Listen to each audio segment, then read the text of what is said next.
Hello, welcome to Farmgate. I'm Finlo Costain, the editor of 8.9.com. The UK's made up of 4 nations, each operating independently in terms of farming and land use policy. Today, we're focusing on natural capital delivery in Scotland and how farmers and other landowners can get support and earn an income by improving nature and selling natural capital outcomes.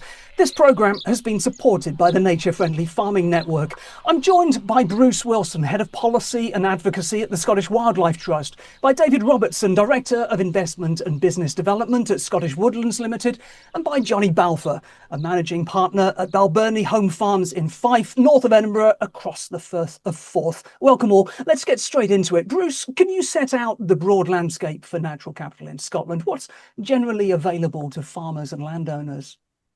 Okay, I'll try and be brief and start at the top. So, broadly, the concept of natural capital comes from the capitals approach. It's the stocks and natural assets that underpin everything that we do in society and the economy. But as you said, you want to deal more with the sharp end of how that can benefit farmers on the ground. So, you've got the things that are kind of currently in play: woodland creation, peatland restoration, habitat enhancement are the main ones. You've got public routes to funding those natural capital enhancements, which I think everyone's pretty well aware of. Things like the Agri-Environment Climate Scheme, EECS, Forestry Grant Scheme, Nature Recovery Fund, Peatland Action, those sorts of things. We then sort of move on to the natural capital aspects. There's relatively established carbon approaches. So the Peatland Code and the Woodland Code are the gold standard for those ones, and those are the ones that people are probably most accustomed to. There's also discussion about lots of other codes at the moment, so soil carbon codes and various other things. On the biodiversity market front on natural capital, it's a bit more blended and not as established at the moment. The Scottish Government is trying to build a whole framework around this. So we've got principles for responsible investment in natural capital. We've got the natural capital market framework. There's a developing prospectus of natural capital investments, but those tend to be a blend of carbon and various other things. There's also an emerging compliance market. Your listeners have probably heard of biodiversity net gain. In Scotland, we refer to that as positive effects for biodiversity. That's starting to trickle through our planning system now. So we've got developments that require EIAs are sort of having to find these positive effects for biodiversity, and those developers are starting to approach people. So the Scottish Wildlife Trust and other big organisations like RSPB and others will already be getting approached by developers looking for things they can create that benefit, projects that can create that benefit through. But that, in the Scottish Wildlife Trust opinion, needs to start filtering down to farmers, and there needs to be a bit of government intervention in there to help build pipelines so that farmers can be well positioned to deliver on these things. A couple of big things that I see emerging that are a problem is the lack of landscape scale planning in Scotland at the moment. So aggregation of projects into an investment level thing is very difficult to do. If you've got four hectares of woodland creation, that's not really going to be of interest to an investor. It might be on a sort of compliance project on the planning side, but the scale is not quite there. And the fact that our new Agri bill and the Act didn't really have any consideration to how private finance might come into the funding space there. So we do need to address those if we want to make things as easy as possible for farmers to realise these opportunities. Without that, it's going to be pretty difficult. Fantastic. That was a really excellent overview there, Bruce. Thanks so much for that. And it's really interesting to sort of, think about the amount of work that's taking place at sort of government level, the amount of thought that's happening. But as you were saying, it's about addressing those pipelines, making sure that the pipelines work so that actually farmers and landowners are able to benefit from these markets on the ground. And, we'll dip into those as we progress. But Johnnie, from a farmer's perspective, why are natural capital markets important to you? For me, natural capital markets, it's another enterprise that we can stack into our land management decision making. If a natural capital market specifically excludes enterprise stacking, i.e., potentially being paid for doing the same work in 2 different ways, then I'm not that interested in it. But if I can get money for doing something, for instance, get money for uh, putting carbon into the ground while also farming and producing food, um, I'm doing one job, farming, but I'm getting paid for two outcomes. Johnny, everyone likes being paid twice for the same work effectively. I'm just wondering why you think that's appropriate. Is it partly because neither of those markets is really paying enough for you to sort of subsist off one or the other? No, I don't think that. I think it's a value thing. Um, if uh, if we are doing work that is valued by a customer, that customer should pay fair value for the outcome that we as land managers are producing.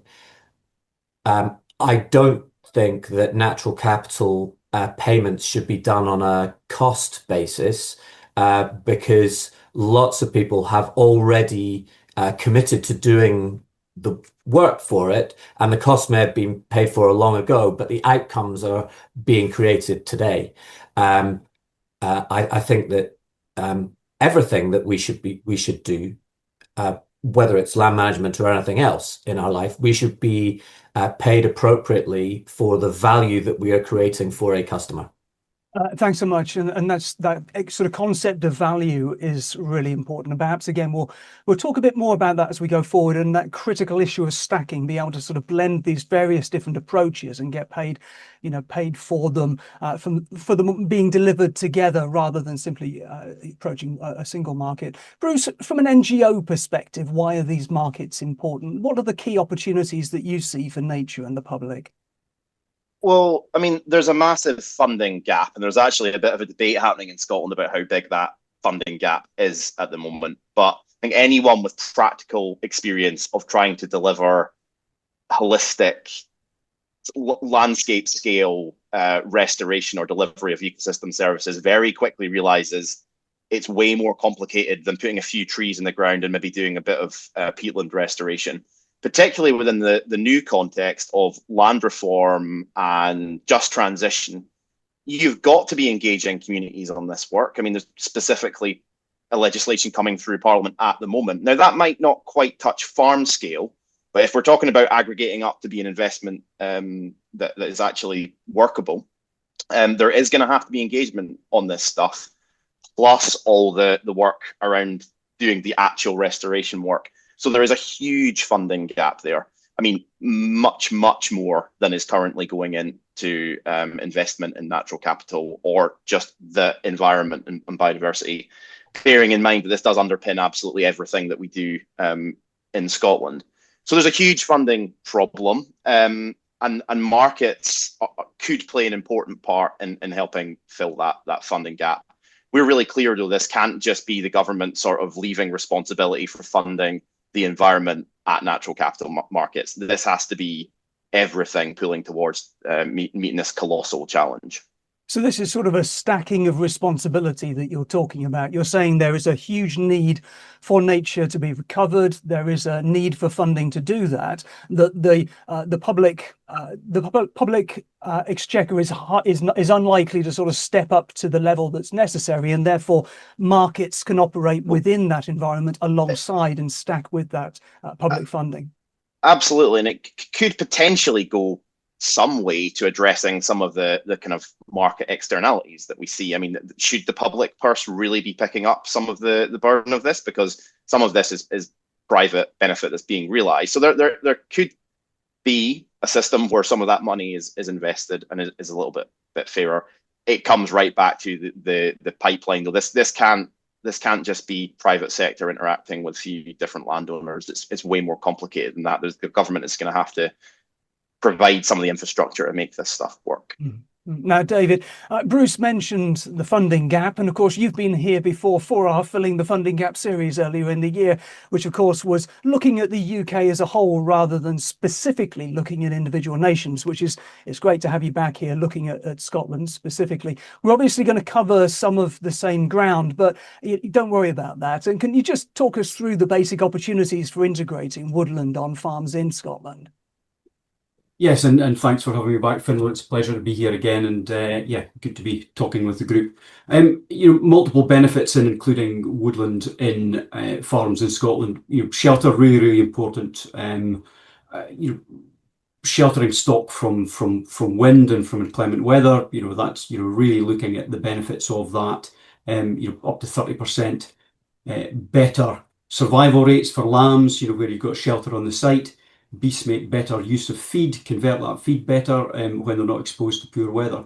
Shade is really important. The picture in the background today, the shade of those trees in your background.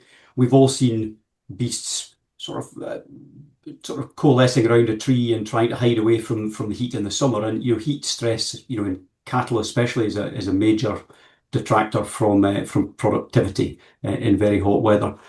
Stock management on farms really important. Streamlining the stock process, the stock management process, taking out those difficult parts of farms where cattle might go to calve in difficult places, and then you've got difficult problems with access there. Stock management is really, really important for integrating woodland, and just taking out these more difficult areas to access within fields. Timber production, we're a forestry business. Timber production in the UK is very, very important. We import 80% of all the timber that we use. We need to generate more. Timber production on farms doesn't need to be large-scale softwood plantations. I think that's really important to say. That can be smaller scale, niche markets, and indeed firewood markets for local consumption. But one of the things is access is absolutely key for that. We need to have good access into these areas. And again, nature-based solutions and nature-based opportunities, carbon credits, biodiversity credits, habitat creation, habitat banks. Now, as we were talking earlier on, Bruce was talking about that.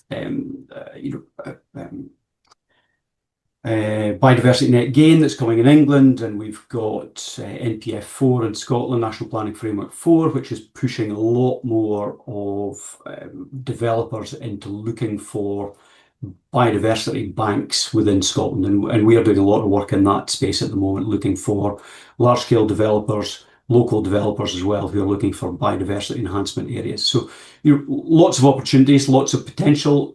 Carbon is one of the main established routes at the current time, as we know, through the Woodland Carbon Code, and that's one of the main focuses for people. And we always say to clients and farmers when they're planting, be careful to make sure that you take care of your own requirements for carbon first before you start to sell.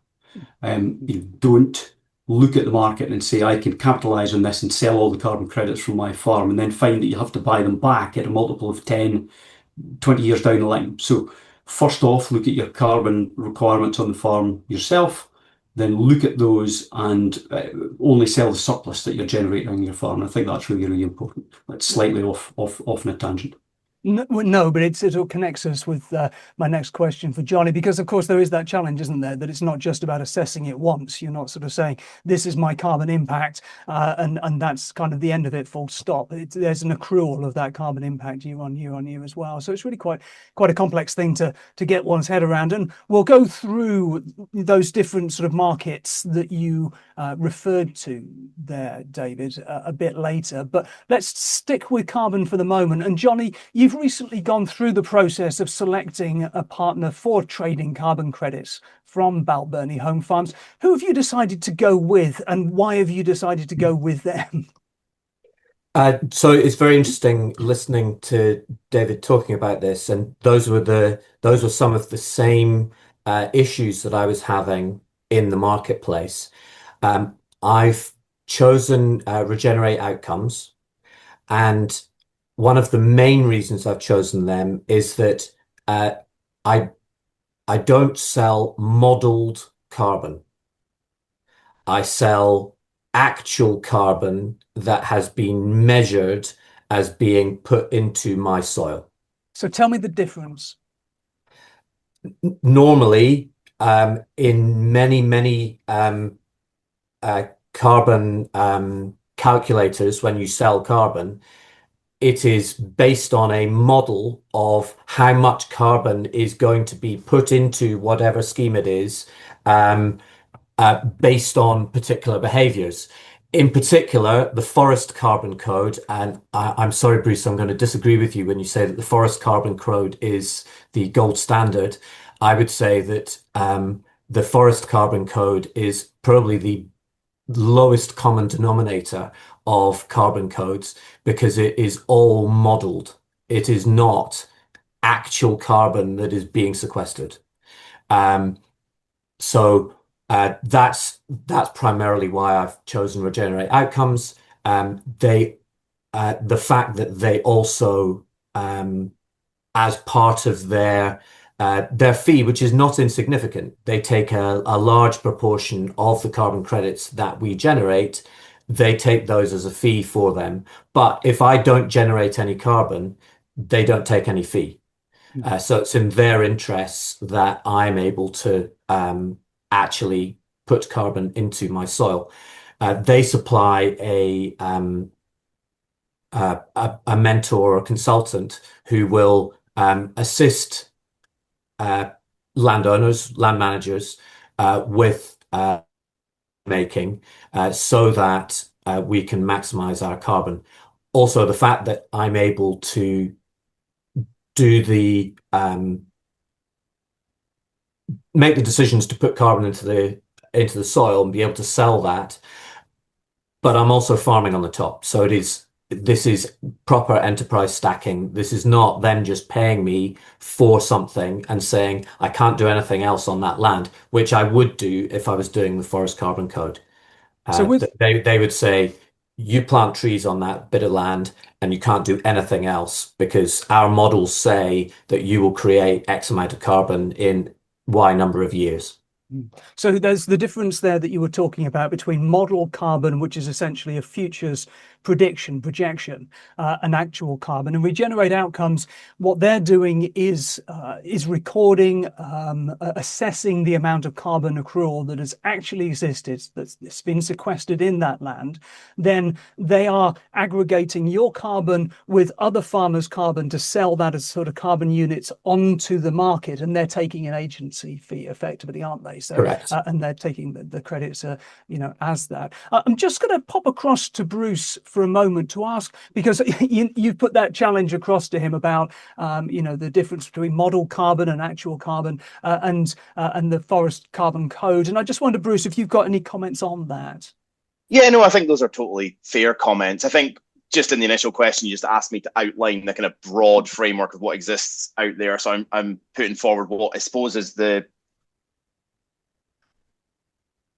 kind of quality assurance standard. That's what most people are seeking. So those are the ones that are out there and most common. So that's all I'm saying with the codes there. And I think, I don't work for any of the organizations behind those codes, but I think they would say that they're very robust in the way they take them forward. But I do think it's a very valid point, Johnnie, to make about the actual versus potential. Yeah. Okay. And just David, you wanted to come in, I think. Yeah, so I think you might find it unusual, Johnnie, but actually I agree with you to a certain extent on some of the comments that you make. The Woodland Carbon Code, as it's known, not the Forest Carbon Code, is there. It is a government-backed system. It has a very clear process of validation and verification, which is gold standard, absolutely. But I share concerns about the quality of some of the schemes that are going into the Woodland Carbon Code and the potential outcomes that come from those. Schemes that are being planted in sites that simply will not produce the outcomes that are expected, overstatement of yield classes, and that will all boil out, of course, when the verifications start to happen at year 5 and at year 15. But I think there is a real case for for increasing the scrutiny of those schemes at the start of the process, instead of kicking the problem down the line for people to find out that there's an issue later on. So I agree that there are some aspects of the Wood and Carbon Code which need further scrutiny, and that it is not necessarily as high a standard as one might expect, but don't get me wrong, it's a very good standard as long as the quality of the scheme that goes into it in the first instance is correct. David, I wonder about how to sort of move forwards on that scheme, and how to ensure that the projections around the timber production, the carbon production in those trees, is actually delivered. And I'm going to ask the question to Johnnie and then come back to you, David, if I may, because Johnnie, I wanted to ask you about regenerate outcomes, because they talk in terms of stacking nature delivery with carbon drawdown in order to add value to those carbon credits. So those carbon credits are worth more. And I wonder, in the first instance, whether you have a sense yet of how you're going to be delivering those credits. I mean, obviously, you say you've already got that accrual, but where is it coming from? Is it, how are you building those, and is there additional benefit to you from that nature enhancement as well? I think what you mean is, how am I going to be managing the land in order to put carbon into the soil? You see, you should write my questions. That was a much more straightforward way of putting it. The answer, that's the question I would like to answer. Well, I'm going to answer, which is that we are going to be putting in grass and managing that grass with cows, and letting that grass rest for long periods. Grass that some of our cows are grazing today was last grazed during the Highland Show, so that was last week of June, and we expect that management style is going to deliver carbon into the soil, particularly because we expect to be growing more grass for longer in the year and not eating it all. So it's got to go somewhere, and where it's going to go is back down into the soil. So what you've got there is, really rich meadows. That's what you're aiming for, with diverse swards, deep roots, lots of biomass, soil organic matter that's sort of been created in their necromass. All these things that are sort of building up the carbon within the soil there. Are you also thinking in terms of hedges or tree integration or anything like that, or is it simply that it's meadows with diverse swards? I'm quite happy to have hedges and trees and that kind of thing, but actually they all cost money to put in, and it doesn't cost me more money to actually graze it. I'm being remunerated for the grazing in the fact that the cows grow and I get kilograms of beef. That's great. So that's a work done, payment outcome. Perfect. The fact that also grows more grass, puts carbon back into the soil, we expect, means that I can also get paid for actual carbon that is being stored in the soil. Mm-hmm. And so, just sort of quickly coming back to you, David, just for a brief thought, really, whether there are ways of enhancing nature, in order that you achieve better water holding capacity, for example, so there is more likelihood of the forests that are being planted, the woodland being planted, actually surviving and growing to sort of full value carbon credits. Is that something that you're looking at? Yes, I mean, there's a widely used saying, right tree, right place for the right reason. I don't necessarily like that, I must say. It's about using experienced people to give you advice about what will actually grow on any given site. And, we come back to the question I had about the Woodland Carbon Code, or the statement I made about the Woodland Carbon Code earlier.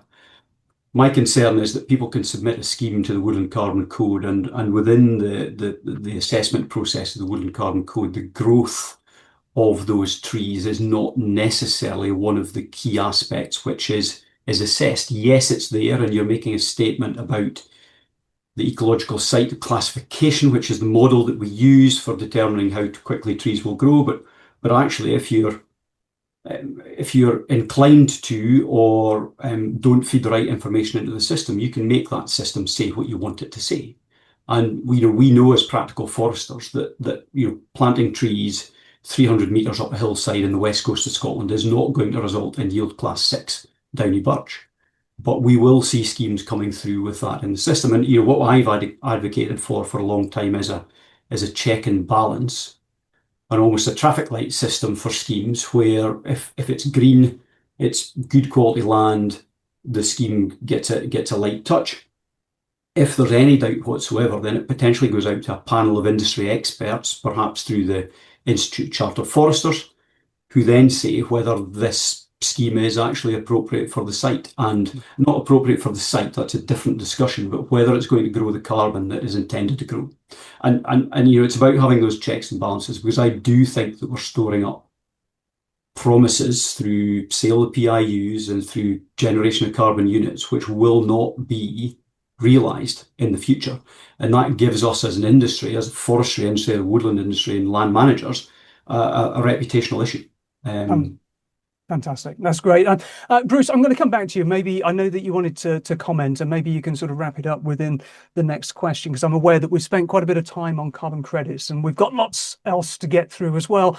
But Bruce, Scottish Wildlife Trust is particularly interested in nature-based solutions, or NBS. And I wonder if you could just talk me through, in relation to what we've been talking about so far, your working definition of what nature-based solutions means, and tell me why they're so important. Yeah, sure. I mean, I think I would just say the last part of that conversation was getting us towards why carbon is pretty easy and it's so difficult. I completely agree with everything that everyone's saying there. Nature and biodiversity credits are 50, 100 times more complicated than that, because carbon is one unit. Nature is just infinitely more complex. So maybe a bit of a clue as to why we're not so advanced with those discussions. Yeah, so nature-based solutions, they're not what the Scottish Wildlife Trust is doing on its reserve for nature. We do nature for nature's sake, for the sort of moral obligation. It's the reason that our charity was set up. A solution, it's a problem, you've got to find a solution for it. So you can incidentally provide all sorts of brilliant solutions on a nature reserve. So water quality, carbon sequestration, but it's more about the reason that you set out to do that. So if I'm putting in a piece of grey infrastructure, I'm setting out to solve a flooding problem, so it's a culvert or something like that. If I restore a wetland meaningfully, with the main outcome being the flood protection value of that, that's kind of the nature-based solutions element coming in. Carbon sequestration is the biggest one that we're talking about, but we really want this to be a wider discussion about solutions to all of the big challenges. So John Swinney's the current First Minister. We've got an election coming up, but the SNP's 4 big pledges, one of the main ones is public services. Now, one of the best ways that we could achieve great value for money, return on investment on public services, is investing in nature-based solutions. Water quality, flood prevention, these things are all public services. So it's more about the kind of seeking a solution aspect of it that makes this a bit different. And there's huge biodiversity win-wins in all of that. I'm kind of reminded as you talk about that, and as you talk about the grey infrastructure of various sort of 70s and 80s sitcoms, and probably pretty much every local paper that exists, where you have a politician standing next to a ribbon with a great big pair of scissors, opening a flood protection project, opening something grey and built, because if it's grey and built, then you know that you've spent the money, the public can see that you've spent the money, and you can go and open it, and everybody can cheer and clap their hands. In terms of the politicians in Scotland and the political climate, do you feel that there is an increased understanding of the importance of nature-based solutions, of that green infrastructure, and more politicians wanting to come out and be photographed in front of, a bog, a highly functioning bog that's managing water well? Incredibly complicated picture. of the sort of roughly 130 MSPs, roughly, each one is entirely different and levels of understanding differ. We are moving into an election period. The cabinet in the Scottish government is 100% going to change because Mary Goujon, for example, the cabinet secretary, has announced she's stepping down. So there's going to be a new person in place there. It very much depends on their understanding. I think what is changing, though, is a slight change of focus from that announcement of we have spent 100 million on flood defences to here are the outcomes. You know, throwing 100 million pounds at a flood defence, whatever, great. But what are the outcomes that you've actually achieved? I'd far rather we spent 10 million pounds on, a scheme that Johnnie could help provide that actually provided evidence outcomes, which is sort of where Johnnie's getting to with the evidence around is carbon. So that's where I hope we're starting to affect the change within politicians. And the problem with all the nature-based solution stuff, though, is it's long-term and it goes beyond parliamentary cycles. Yeah. Okay. Now, one of the schemes that I'm really impressed by that the Scottish Wildlife Trust is involved in is the Riverwoods project. Really fantastic and a great example of nature-based solutions in action. I just wonder if you could, talk us a little bit through Riverwoods. I mean, actually, it's something that we probably will come back to in a separate podcast at some point because there's so much to talk about. But just where did the idea come from? What's the ambition? Where's the funding? And who's actually delivering on the ground? It's a long-term shift in Scottish Wildlife Trust thinking away from individual islands of our reserves into realising that we can have those reserves performing brilliantly for nature, but it's not going to make the difference across the piece. So we need to be impacting the wider ecosystem and helping there as well. And it needs to be beyond us. We can't deliver across all of Scotland. It needs to be an entirely team effort. Rivers, I mean, are you ever further from, this isn't an official stat, but I don't think you're probably ever further than about 4 kilometres from a river in Scotland. Certainly we're all sitting or standing now. I think that's probably the case. So they're much closer to tributaries. Yeah, exactly. So there's arteries going everywhere, and also they tend to be the less production focused areas tend to be of the land that we manage. So there's lots of things coalescing around them being fantastic opportunities.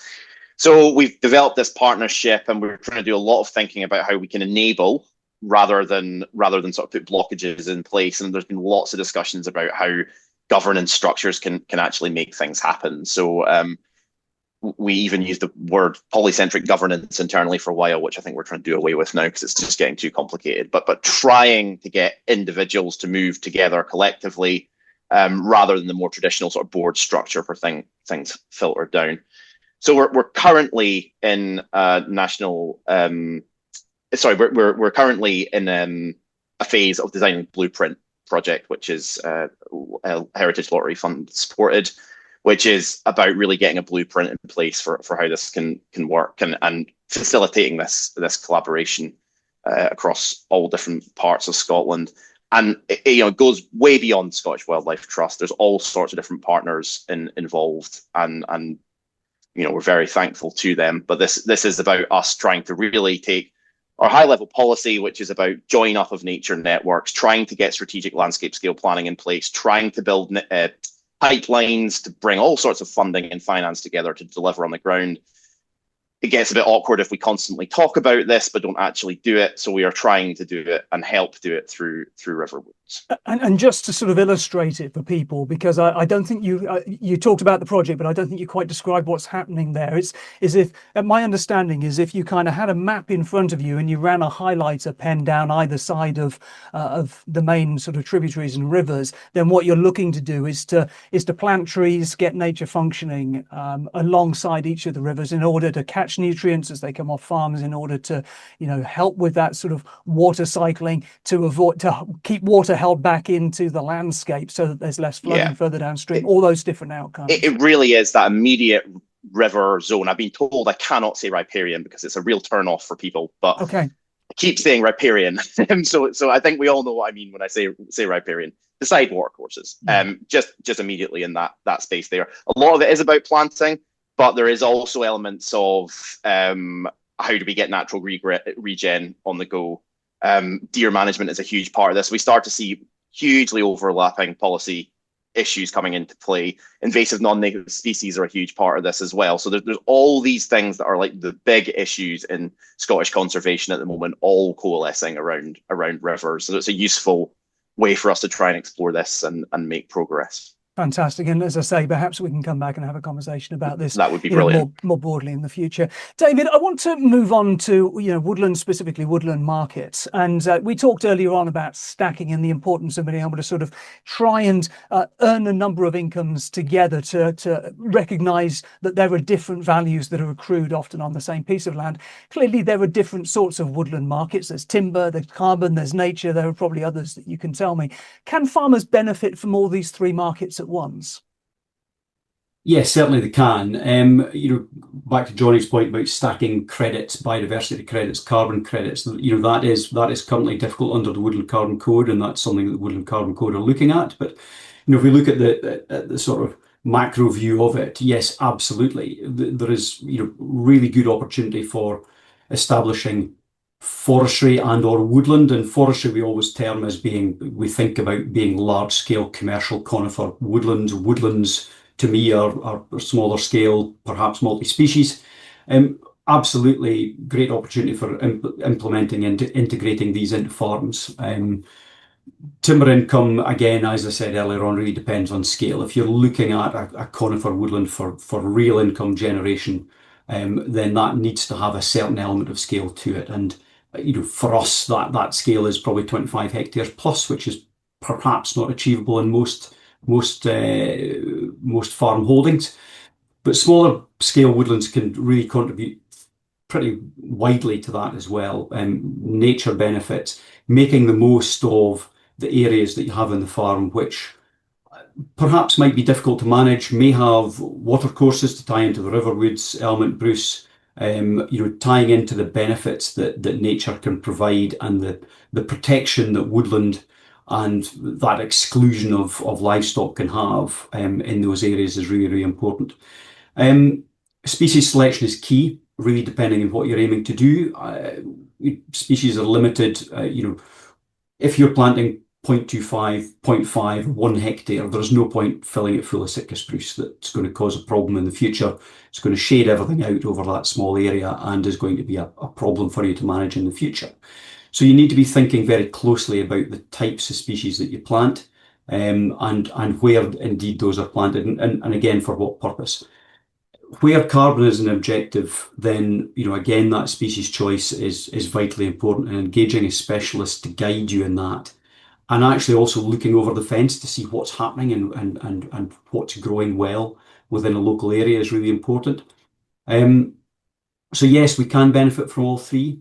It needs careful management and the monetization of the nature element, as Bruce suggested earlier on, is still very much at an early stage because it's incredibly more, it's much more complex than carbon, which we can measure through the accrual of volume in a tree. Nature is more complex, but my feeling is that will come in the future.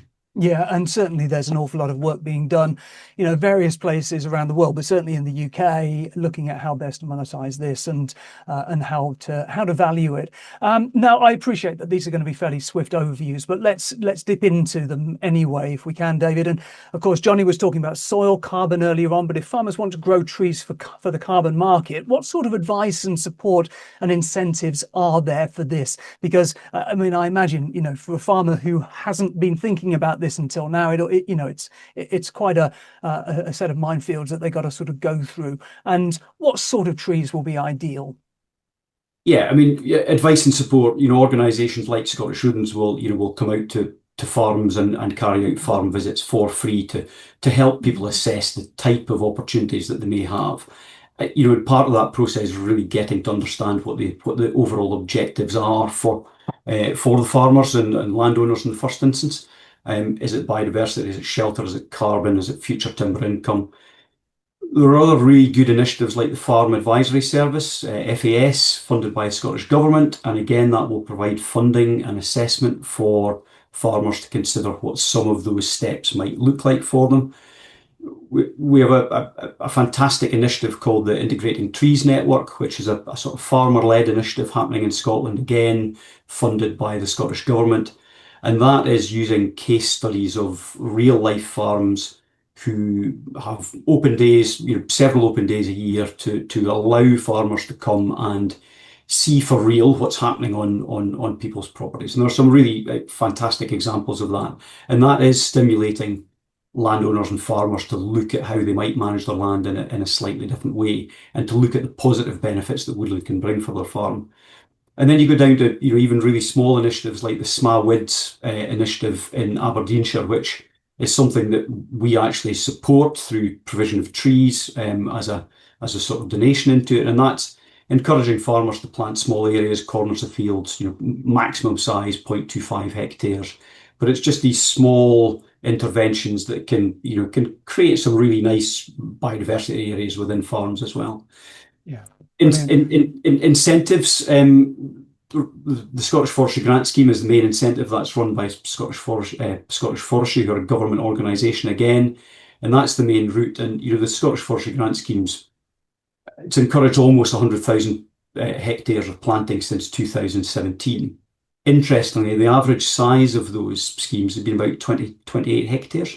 So the vast majority of the woodlands that the Forestry Grant Scheme supports are actually quite small in scale. The ones that hit the headlines and are seen by most people are the larger schemes, the larger commercial afforestation schemes. But there's a huge amount of really good work being done by farmers and landowners through the Forestry Grant Scheme to put that in place. And then finally, the Future Farming Investment Scheme, which was launched last year, will also pay for trees, fencing, protection as well, up to a limit depending on the scale of your farm. Mid-sized farm, it's up to a limit of about £10,000 in total. But I think the application process for that's been quite challenging, let's say, in the first round.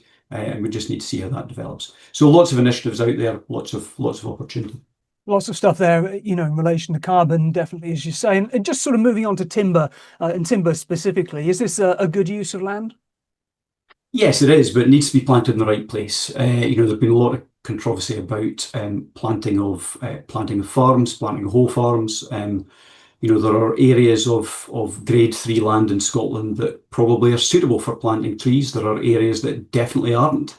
There are areas of grade 4 which should not be planted because they're in production and they're highly productive areas of land. So it's about choosing the right areas for the right reasons. Again, is it good use of land? Yes. As a diversification for farmers, taking poor areas of land where they have high inputs, either in drainage or fertilizer or lime or whatever, to bring it into agricultural production on an annual basis. Forestry is a really good option. And I say forestry as in commercial production is a really good option. It brings potential for future income. It brings some taxation benefits. It just allows diversification of assets. And we've seen really good examples of farms where they've turned round some of their financial aspects of the farm and their financial performance on the farm by excluding some of these areas which are constantly sinking money into them year after year. So yeah, it's about the right piece of ground and choosing the right area. And about 30 years before you can harvest, something like that? 30 to 35 years generally on a conifer crop. Broadleaf crops much longer, but again, if you've got good access, you can be in and you can be thinning these sites from age 16 onwards, so you can start to generate small amounts of income on a gradual basis. Fantastic. Then finally, we come to woodland for nature. Obviously, we've talked about this and the difficulty of valuing nature within that. But perhaps we're talking about, broadleaf woodland, a bit of timber from coppicing, but also deadwood that's left for habitat creation. Is this sort of woodland supported by Scottish Government and Scottish Woodlands and nature markets in Scotland? Yes, absolutely. The Forestry Grant Scheme has 11 options for woodland creation across the nation. Only 2 of these cover conifer planting, so there's a vast array of opportunities available for smaller scale and sort of natural native woodlands. But I should stress that woodlands don't need to be native to be good for biodiversity. And I think that's a really strong point I'd like to put across.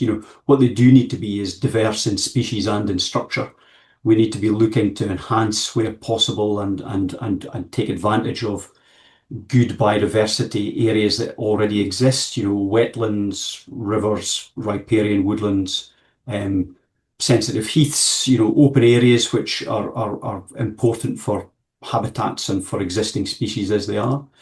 So I would say that a woodland that is planted doesn't necessarily have to be native to be good for biodiversity. We can see mixed, diverse forest complexes also being good for biodiversity. In fact, a lot of our iconic species in Scotland thrive in commercial plantations. Red squirrel, capercaillie, for instance, are good examples of that. Sorry, go on, David. Yeah, no, just say that, that woodlands for carbon, need to be considered very closely, as I said earlier on. And, if carbon is an objective of a landowner, then, really careful consideration about the potential growth of these sites and the correct species choice. We will not grow significant volumes of carbon planting broadleaf woodlands on exposed sites between now and 2050. We will grow significantly more carbon and sequester significantly more carbon by growing conifer trees in the right place. So it's that early boost of carbon from conifers with that late tail of carbon from broadleaves is a really important way to look at it. So it's not one size fits all. I think we need to look at all the solutions here. Yeah, thanks so much for that. And just, you mentioned native woodlands there. And of course, one of the important types of native woodlands, when you were saying that trees don't need to be native in order to have biodiversity value. But of course, in terms of native woodlands, you've got the temperate rainforest, which is so important across Scotland. Just in a few sentences, are there sort of schemes available to support farmers if they have temperate rainforest on their land in preserving that? Yes, I'm personally not a great fan of this rainforest trope that we have for the scattered sort of native woodlands that exist in the west coast of Scotland. But yes, there definitely is funding there and funding available through it. Specialist funding available and certainly in the Highland area, especially. And the expansion of those is really about stock control. It's about removing stock. It's about taking that browsing pressure away, and stock and of course deer. Which are a major threat to it. Yeah.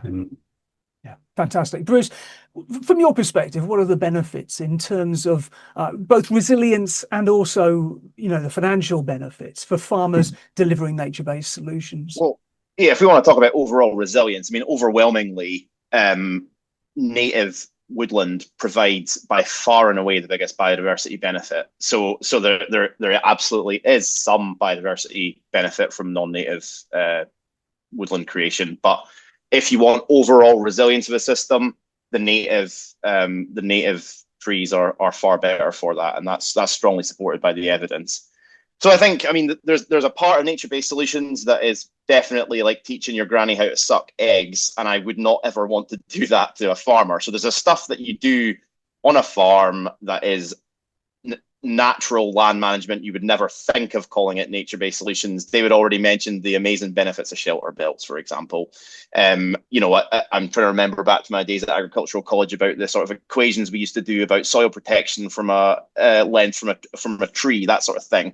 So there are all those benefits on farm, and I've heard Johnnie and lots of people within the Nature Friendly Farming Network talk a lot about reducing input costs. So nature-based solutions, one of the main things they can help do on farm is reduce input costs. So there's that direct benefit to farmers that is just part of running a successful financial operation these days. And the Scottish Wildlife Trust is absolutely clear on the need for them to be financially viable, these farming operations. But then there's the wider societal stuff, and this is where the farm support package from government really needs to be providing and incentivising nature-based solutions. Yesterday, the Scottish Government produced a climate change plan, which we've all been waiting for a while now. Really explicitly, we will fund nature-based solutions to deliver. So that is a big direction of travel shift from the last one, where there was good, nice words about nature-based solutions, but that is in there firmly. What we actually need to see now is what funding that's going to be, how that's going to be delivered, because I think we would all say the current agricultural support packages are not really geared to delivering that. David made some great points about the importance of advisory service. There needs to be money moving into things like advisory service to help farmers deliver the change that's needed there. So yeah, I would split benefits to on-farm benefits from nature-based solutions, then the wider societal benefits, some of which aren't recompensed for and probably might be very difficult to recompense for, some of which we can develop schemes to help pay for those benefits. And that's where you can have the conversation that Johnnie was talking about, stacking and those kind of things, which is really important that we have those conversations and that we have that. I think that really needs to be helped facilitated by government, those discussions. Yeah, brilliant. Johnnie, I just, we're coming towards the end of the programme. I'm just sort of wanting to round out a few of the conversations that we've been having and thinking again for a moment about the soil carbon market. I think it's pretty easy to be glib about this because companies tend to make it sound so straightforward and attractive. You go to an agricultural show, you talk, it sounds like it's really easy. But from your perspective, in trying to move from that kind of general attractiveness of the idea to the practical reality of delivering it, how difficult was it for you to understand the market? Pretty difficult. It's taken me many years of I haven't dipped my toe into the market, but I've tried to understand a lot of different organizations that are doing this. I would describe myself as relatively clued up in terms of what's going on. And it's taken me a long time to get my head around it, such that I've got a form to fill in for Regenerate Outcomes now. I've signed up, but that's only happened last month. It's not easy. Are there things that you can think of that would make the market or just the whole sort of scene there easier to navigate? I think understanding the difference between models and actual carbon is a critical element in this, and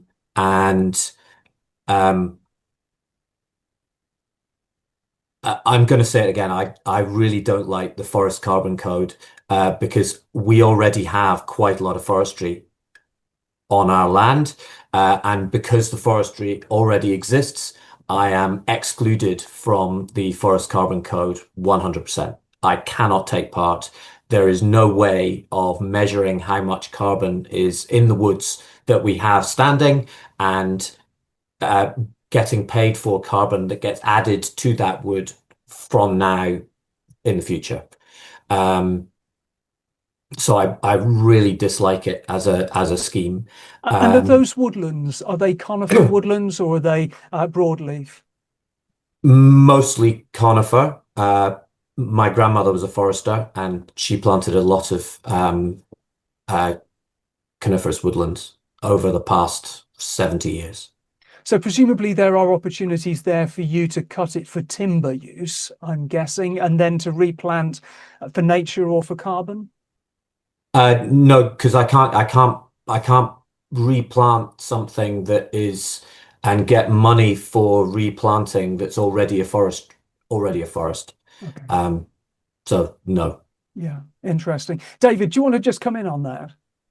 Yeah, I think it's just worthwhile coming in on that. The one of the fundamental tenets of woodland carbon is additionality, and the reason, Johnnie, you can't get carbon credits for your existing woodlands is the fact that you need to be able to prove that planting would have happened in any case, and required carbon funding in order for it to happen, and because you've done it, you can't therefore prove that. And in other jurisdictions, in other carbon schemes, you potentially under improved forest management schemes, which happen elsewhere in the globe, you can actually do it, but in the UK under Woodland Carbon Code you don't, and that's just one of the kind of fundamental tenets of that type of carbon credit. Is that being looked at, David? Because it does seem like a great big hole in the system where that, you know, you've got a lot of woodland, particularly in Scotland, you've got lots of conifer woodland that already exists there. And this notion of additionality, which I recognise is important in terms of the governance, is a barrier, is a challenge when you're trying to get farmers and landowners involved in, you know, in this natural capital world. It is, and it's often misunderstood. And you know, I think you know, again, people will read newspapers and see that, you know, there are improved forest management systems happening in, let's say, the Amazon rainforest or in Africa, for instance. And a lot of those schemes have not gone particularly well. So, you know, large scale operations, we're going to change the way we're going to retain some of these areas. Instead of clear cutting them, we're going to retain them. We're going to sequester more carbon. And because we've taken a financial penalty in not clear felling now and clear felling at some point in the future, then we can, that is additional, so we can claim the carbon that's grown between the two periods. There's a lot of uncertainty about the outcomes of these nature-based sorts of these improved forest management schemes elsewhere in the globe, and I think it's good that we don't necessarily have them here in the UK at the current time until the absolute certainties about those are ironed out. Yes, there should be a solution, but I think they would only be a solution for perhaps native woodland, which is going to be non-intervention there for a long period of time with on farms. So yeah, it's a really complex position, and there've been lots of issues around these improved forest management and REDD+ systems, as they're known, elsewhere in the globe. Thanks, David. Johnnie, just coming back to you and sort of focusing again on the soil carbon element, you know, much as I hear your frustration and David was responding to the frustration around additionality and forest carbon there. Do you think there's a role for government in trying to sort of simplify and standardise approaches to soil carbon? Not necessarily. I think that it is up to government to create the guardrails around the marketplace, and to define what is allowed to be sold and what is not. But I think if land managers want to get paid for value, then I think that has to be a private between a customer and a supplier. Most landowners are too small to have a single discussion with a single supplier. Often the suppliers who want to understand the carbon are very, very big, and the amount of carbon that they're looking for, one person cannot deal with it themselves. So that's why we aggregate through people like Regenerate Outcomes. I'm sure if I was the Crown Estate or something, I could do it by myself, but no. And David, just staying with policy and regulation, to what extent would you say that planning permission is an issue in terms of new woodland and land use change in Scotland? Planning permission and really the permissions that we look for are environmental impact regulations and approval through the forestry grant scheme, and yeah, they are definitely an issue at the moment. Timescales are dragging. You know, resource within Scottish Forestry to deal with these is quite limited, and you know, we are trying to push that on as quickly as we possibly can, and doing a lot of lobbying with government to sort of push that forward. Why is it that planning permissions fail? Is it because of the landscape change and people being nervous about that, or is it because people don't believe in the value of the new woodland? Do you have a sense of what it is and how that can be addressed? Yeah, I mean, I think it's probably fair to say that there are very few applications fail. You know, I can't think of any projects necessarily that have failed, you know, in Scotland. You know, there are schemes that are somewhat in the treacle and are slowly working through the process, but you know, we're not seeing many of them fail. Some may be withdrawn because people don't want to fight the fight. A lot of what we're dealing with is misinformation about what the forestry sector brings and what the forestry sector does. You know, a lot of discussion about biodiversity impact and you know, reports carried out by the Royal Society of Edinburgh 18 months ago, 16 months ago now, I think, which basically said commercial forestry was bad for biodiversity and should be defunded by the Scottish Government. There is no scientific basis for that report. That report was entirely skewed towards the thoughts and considerations of the authors, and there was very little, if any, scientific basis to the outcomes of that report. Forest Research, the Scottish, the UK's government research agency, has produced a huge amount of literature in relation to the benefits of biodiversity, in woodland and including productive woodland. As I said earlier on, it's about a balance. It's about striking that balance. So a lot of the misinformation is leading through to this, and that is tying Scottish forestry and the regulators up in wider discussions. And I think if there is anything that needs to happen, I think the regulators need to become regulators again instead of becoming advisors, quasi-advisors, because at the moment they're caught up in a lot of discussions with single interest groups who are anti-forestry, and that's slowing the process down. Community consultation is mentioned earlier on. Bruce mentioned it certainly is vitally important, and has been something that certainly as a business at Scottish Woodlands we've taken very seriously for many years. That community process, combined with some of this misinformation that's floating around in the sector at the moment, is one of the real challenges that we have, and that's what's slowing a lot of these approvals down. Is misconception from that misinformation that abounds. Fantastic. Look, we're just good. We've been talking for a long time, and spending more time in particular areas than others, and so I'm just sort of chasing really around to try and bring us to the end at some point. And Bruce, I guess this is the last question for now, and we're going to come back to these issues, in due course. Of course we are. But from your perspective, what are the chief barriers currently to accelerating nature-based solutions delivery in Scotland?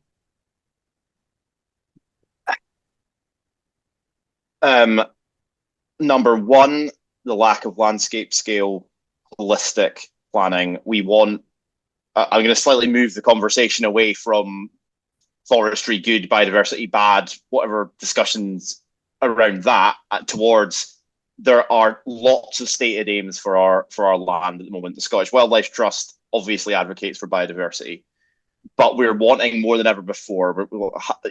Everything from renewables to forestry, to places for people to live, to produce food, and everything else in between.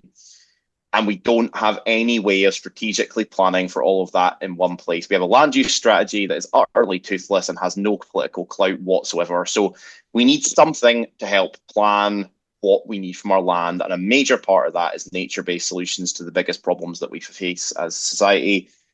I would say climate and nature crisis is very high up there, and the UN would agree with me.